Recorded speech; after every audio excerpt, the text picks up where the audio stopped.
unboxing is the Chinese New Year Helper by Ying, Chang, Compestine and illustrated by Ginnie Su. Oh, look at the beautiful end paper. That's so cheerful. And it's published by Rocky Pond Books. And this upcoming New Year is the year of the snake, I believe. It's the year of the snake because it was the year of the dragon last year. I'm the year of the dragon. And my husband's year of the snake. Yeah, so I believe it's the year of the snake. And I think Chinese New Year, because it shifts according to the lunar calendar. So Chinese New Year or Lunar New Year. Lunar New Year is sort of like a broader category. And then Chinese specific to, China.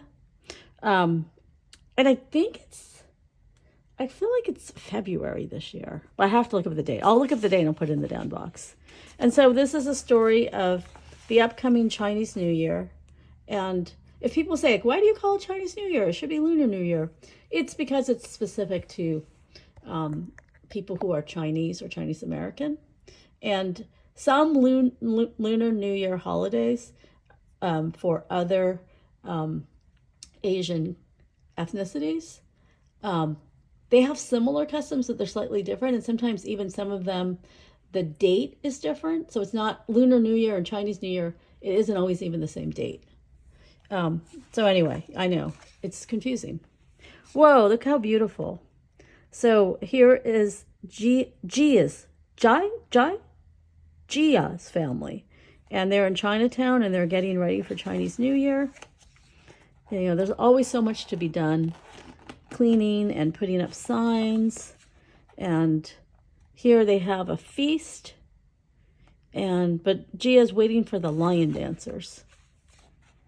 And here they come. The lion dancers, like in Boston, Chinatown, it's like a month-long thing, where you can, it's not just the Lunar New Year day or like that week. It's actually the entire month on the weekends.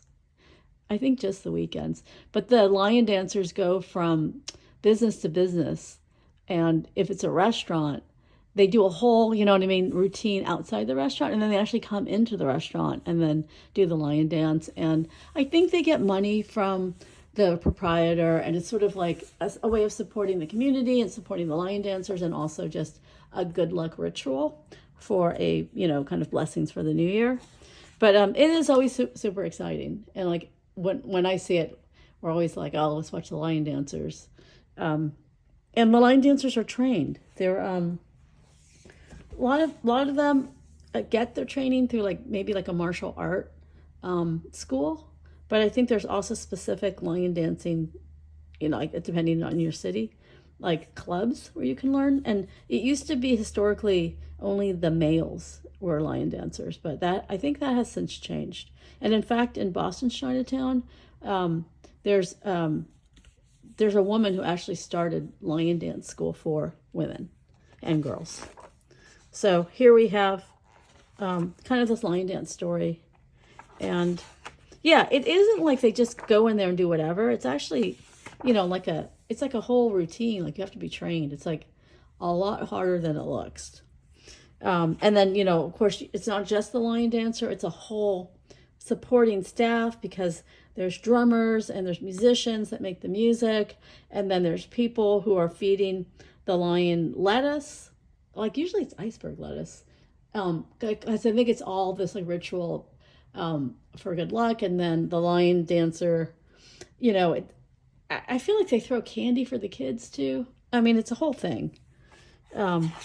So here they say it's cabbage, but in the Boston Chinatown, it was iceberg lettuce.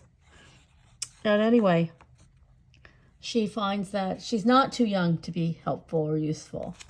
She, in fact, is a great lion dancer. And, yep, here's Chinese New Year. Oh, so the celebration lasts for 15 days. But I swear in Boston, it's a month, And maybe just because it's, we have a really small Chinatown. Or maybe it's 15 days and I just think it's a month. I'm not actually sure. And so they use cabbage. Yeah, I'm pretty sure I saw iceberg lettuce, but again, I could be wrong.